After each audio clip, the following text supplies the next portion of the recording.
What is up, my dude and dudettes, and welcome back to TellerTube. In today's video, we're going to be looking at the subreddit r/Choosingbeggars.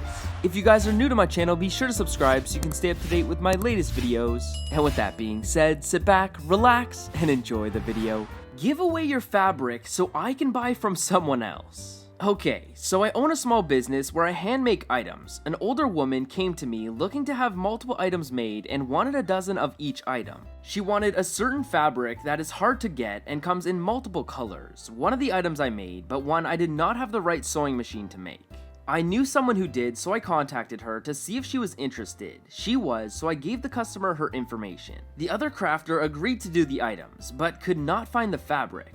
The agreement we came to with the customer was that I would give the other crafter the fabric as long as she ordered off both of us. However, I could only give her the black version of the fabric. Someone cleaned out their stash and had given me quite a lot of the black, so I did not mind losing some of it to make a large sale for me and the other crafter. I wrote her out a bill, was very clear to specify in both text and the bill that I would only give the other crafter fabric if she bought from both of us. I am always very clear because people try to pull any and everything. The cast, customer and me. Customer: I'm not going to go through with my order with you, but I'm still going to order off of your friend.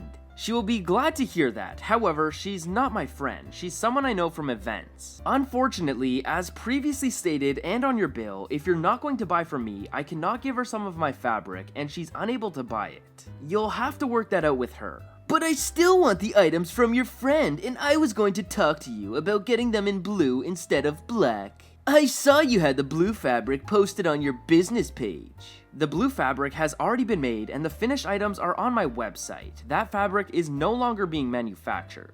What I have now is black, however, I cannot give my fabric away if you're not buying off of me. That was the agreement we came to. If other crafter cannot find the fabric, I would sell you some of what I have.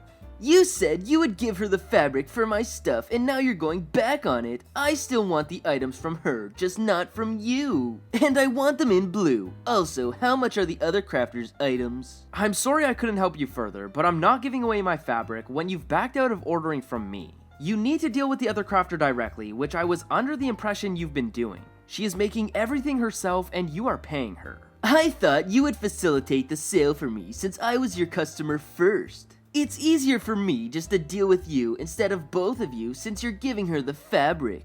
I am not giving her the fabric if you're not buying off me. The sale is between you and her, not me. I cannot help you and I'm ending this conversation. Please discuss anything further regarding your order with her. I ended up blocking her and letting the other crafter know. I've never had to block a customer in 7 years. She never did buy off the other crafter because the other crafter couldn't find the out-of-print fabric. She wouldn't leave the other crafter alone about wanting the items because I said I'd give her the fabric and she wanted it in blue, going as far as to say that I had promised to give the other crafter the blue fabric. Other crafter gave up on trying to explain it to her and blocked her. We aren't sure if she was just not understanding the situation or if she was a full-on Karen. Oh no. Okay, so here's the deal, Karen. You get the other crafter to do the work, but you have to buy the fabric off of me. Okay, so I was doing some thinking, and I really want the other crafter to do the work, but I'm not gonna buy the fabric off you. Okay, thanks. Choosing Beggar wants a free car wash, but not with that soap.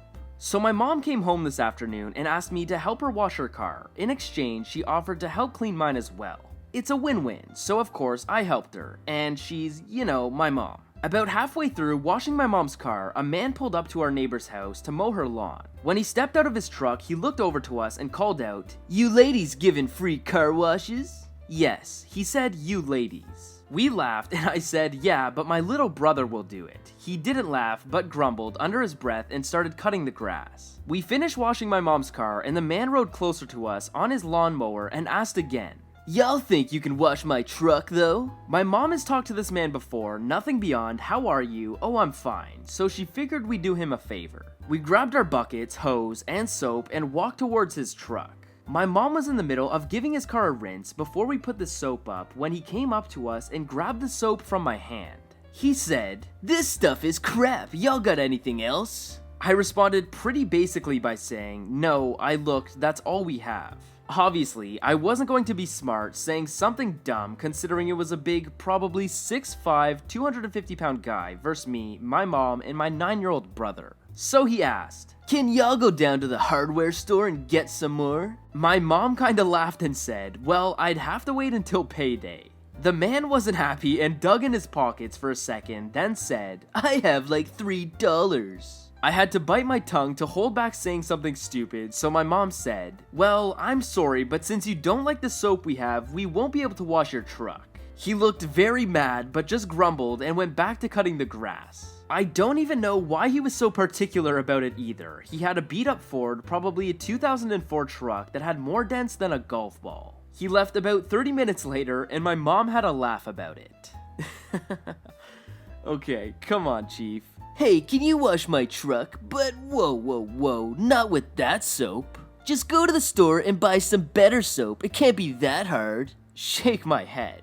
Selling a Weber grill, dealing with a scammy beggar. So this story happens back in 2002, before Facebook Marketplace and smartphones. Selling stuff was done on Craigslist and via email. There were tons of time wasters and scammers back then. It might also be a longer one. I had bought a 2-burner Weber grill. I kept this thing on an enclosed porch and covered. I cleaned this thing after each use. I loved this grill. It was the first real big home purchase I did. I bought it for $300. After using it for 3 months, I wanted a bigger and hotter grill. We were hosting a few parties and it was a bit of an inconvenience. I talked my wife into it and she's okay with it, but I had to sell my old grill, enter Craigslist. I listed it for $250, which I thought was fair. It was only 3 months old and was in mint shape from not being outside, cleaned, and covered after each use. The listing explained this and also said the price was firm, also no checks, cash only. It needed to be picked up, no delivery, cash needed to be in my hand before I handed over the grill. The ad got a ton of responses, lots of scammers and low bidders. I took the first 5 that did not argue about the price and went first come, first serve.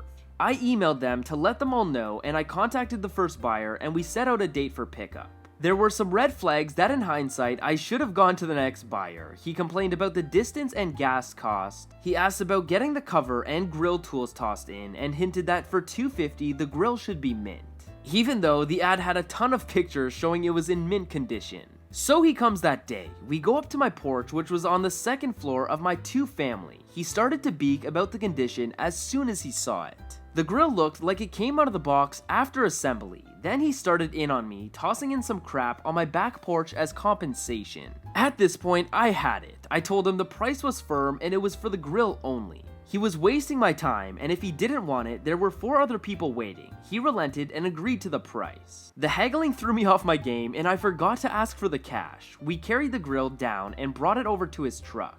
I then remembered the cash. I asked for it before we put it on his truck. He told me let's get it on the truck and then he would pay me. Right there, I was like, hell no. I knew as soon as I got it up there, he was going to lowball me. We went back and forth for over 5 minutes. He insisted he would pay me as soon as it was in my truck. He started to get pushy and belligerent.